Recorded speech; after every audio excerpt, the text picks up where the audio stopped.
Many thanks for staying with Citizen Weekend. As earlier mentioned, tonight we premiere our weekly segment, The Governor's Seat, where every Saturday here on Citizen Weekend, we will be hosting a governor on talks devolution and, of course, on their understanding of the role of a governor. Tonight in studio with me, Benjamin Cheboi, Governor, Baringo County. Thank you so much for your time, Governor Cheboi. Thank you, Lily. Let's begin with the fact that governors are under siege from the National Assembly and indeed even from the electorate. A lot of people are not too happy with you. They're calling you little presidents, semi-gods if you like, saying that you're allocating yourselves huge budgets, the issue of the flags on the cars. I mean, the list is endless. But let's begin with your understanding of the role of governor. Well, thank you, Lillian. This is a great opportunity to be with you tonight. And the question that you are asking about the understanding of governors, perhaps we can look at it from the background of the fact that this is a new thing in Kenya. Maybe it was tried a bit devolution in the beginning, at the time of independence, but it never took off. But the drafters of the Constitution had very great ideas about devolution. And I think that this is just what you call teething problems. People are not used to the kind of leadership that is coming up now, where you have a CEO who is supposed to be running an entire county that has maybe 6 constituencies, or for the case of Nairobi, over 10, or for the case of Kakamega, maybe 12. And so this new person in town is getting some space. That space was occupied by something or someone before. But I feel and I believe strongly that these are things that will iron themselves out. Perceptions, really. These are much more to do with perception than people having too much power. Right. I really don't think that is a very big issue now. Yeah. And of course, your Senator Gideon Moi, Baringo Senator Gideon Moi, a politician, well known. You're coming in for the first time in this position as governor. Perhaps let's touch on your relationship with your senator. Oh, we have a great relationship between myself and my senator, but not only the senator. We have a great relationship, working relationship, and we have to. We have no choice. We have to. We have a great relationship with all other leaders.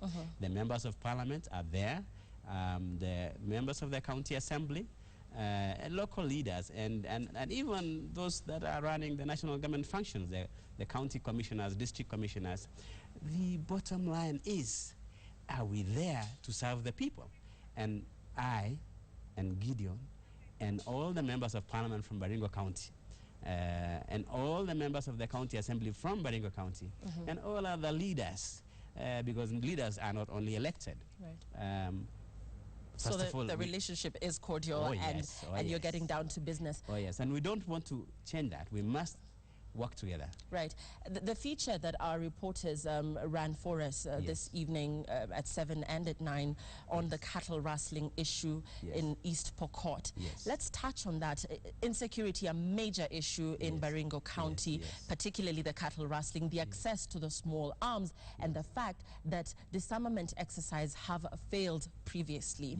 Let's talk about what plans you have to curb insecurity in the area. First of all, I would like to say that there was and there seemed to have been what people perceive to be insecurity is a situation that people have been living with the issues of maybe what I would call theft of cattle, or maybe what you can call people taking other people's property. And that has been there for some time now. But the government has done something. There is a very serious attempt, and I think it is happening, to disarm people who are carrying guns. I do know that there are challenges because we have issues of porous borders. Baringo County is a county that is in Rift Valley. It borders Turkana County. It borders Samburu County. It borders West Pokot County. These other counties border Uganda, Ethiopia, and Sudan. And of course, historically, you know that small arms have come in through those borders. And I think that these are challenges that we must face head on. I think I just saw in a caption that the government is working on the challenges that are facing government in Baragoy, where Turkanas and the local people in the Samburus have got problems. What I'm trying to say is that we, the leaders of Baringo County, first of all, are addressing that challenge by dealing with issues that cause it. Two, we are working with the national government to be able to disarm as much as possible. And the national government, I think, is having a disarmament policy that is going to deal with those border areas. And I think... Right. And on your budget, still touching on security, did you allocate anything to security? Because this is coming across as a major issue, because you will recognize, of course, and admit to the fact that this will lead to massive deaths at some point. Of course, the most affected being the women and the children. And we're seeing children who are supposed to be in school taking up small arms. Does your budget, and did your budget incorporate security? Let me say this, that according to Schedule 4 of the Constitution, Schedule of Functions, security is a national function. And the way we would like to deal with it is by working with the national government, lobbying the national government, working with the local security leadership to be able to ensure that we do everything possible to minimize or to ensure that security is dealt with at that level. As a county government, we shall be able to put budgets in public education. You know, we must be able to deal with the other things that cause insecurity. In this sense, we've got to ensure that the road network going to those areas that have got challenges is properly done so that it can be accessible, so that people do not just do things in places that you cannot be able to reach. To education. The education of the citizens, both in the greater Baringo and East Pokot in particular, is paramount. Right. We've got to invest in education so that instead of people going to do those kind of things, they can be able to go to school and be able to realize how they can be able to generate wealth beyond cattle raids. Right. These are that's well said. Yeah. Of course, a lot of people would argue that although this is a national function, that it would have been a priority for you to address security in the little way that you could have, and perhaps we'll touch on this at a later date. But let me talk about cattle rustling and devolved corruption. It has been said, and this has been said previously, that cattle rustling is a bounty activity in your county, and that there are forces that do not want it done away with. Who is benefiting from the cattle rustling? Obviously, for every trade, there must be a beneficiary. You cannot be able to go and spend your time and energy to go and steal cows and then you just come and keep them. I guess... Not the Wanjiku, obviously. That's what I was touching on. The Wanjiku is not the one that's benefiting from the cattle rustling. I wouldn't say that I can tell you for a fact that there are particular merchants who are benefiting out of this. But I can tell you the reality is that there are people who are coming to buy animals from Baringo County from outside Baringo. That means that there is an opportunity for that kind of trade. And we are addressing that item because we are going to be able to budget for funds that are going to brand all animals in different parts of the county. And then we'll work with the governors of other counties.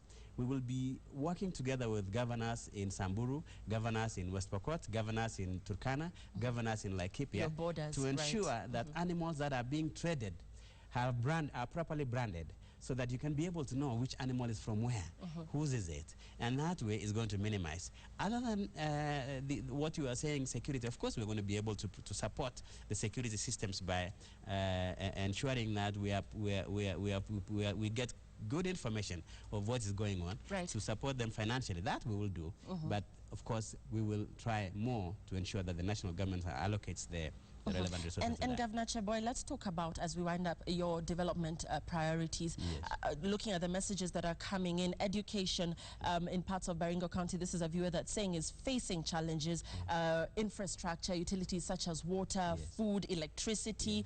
In East Pokot, for instance, reporters Salim Bilu and Lulu Hassan tell me they did not spot a single school in sight. Another issue that's coming up is the issue of the poor road network. Baringo County is a vast area, looking at areas like Eldama Ravine.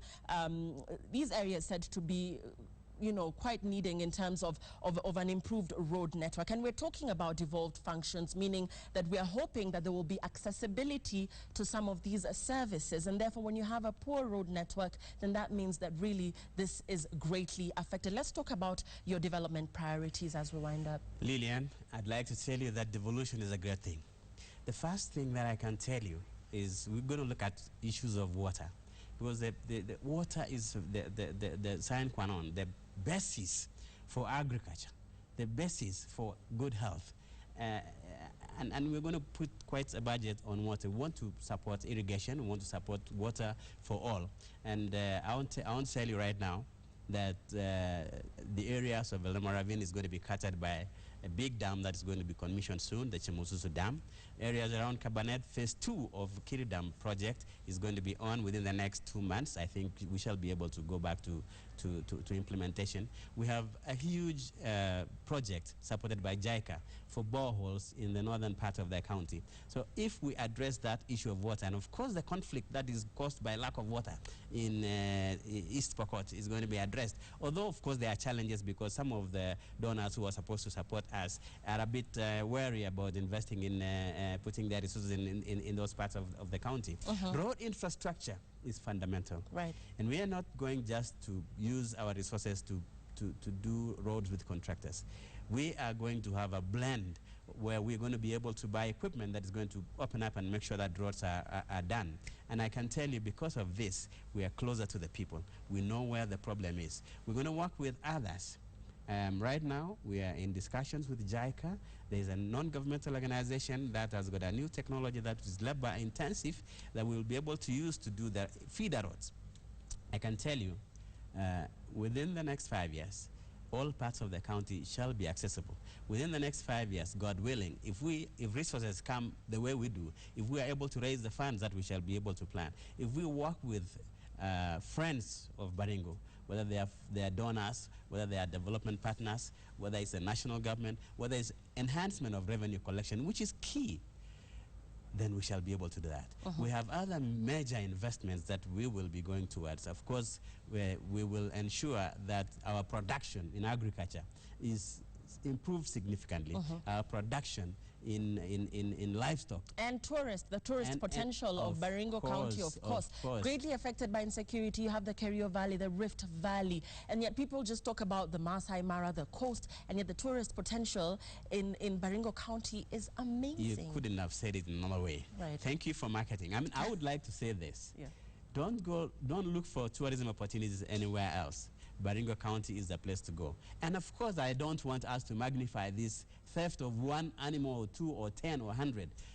We are now working on that, and I can assure the public out there that we are beginning to get into grips with the security situation so that we can be able to promote the security, the tourism in the county. Right, and thank you so much for your time. A word to your people, Governor Cheboi, as we wind up. Of course, Governor's not off to a good start. The National Assembly, like I said earlier, saying that your powers need to be clipped. The people not perceiving your intentions as being noble, the huge budgets, the lack of, I think, looking at priorities is what they're perceiving as being an issue here. So maybe just a word to your people before we wind up. What I would like to tell the people of Baringo County is let us work together. Let us work as a team. We're going to be having challenges, but I can tell you this for sure. If all of us work, and the critical thing is working hard, we want us to produce. Let's produce goods and services that we can sell. Let's market our county. Let's ensure that visitors to our county feel welcomed, and we shall be able to do great things. Right. The road network, water, and schools and electricity, they are there. Thank you, and Benjamin. I can assure them. And obviously, as we wind up, let the children be in their rightful place in class and not carrying firearms, as we have seen in those reports. Those are disturbing images, you will agree with me. Those ones will go away. I want to assure the people of this country, I want to assure the people of Baringo County that working together with the national government, working together with the local leaders, this matter of cattle rustling, robbery, is going to go away. Thank you. And we will be a great county indeed. Benjamin Cheboi, Governor Baringo County, with us on the governor's seat tonight. Thank you very much for your time. Thank you, Lillian. And up next is sports with Wahiga Mora. Don't go far.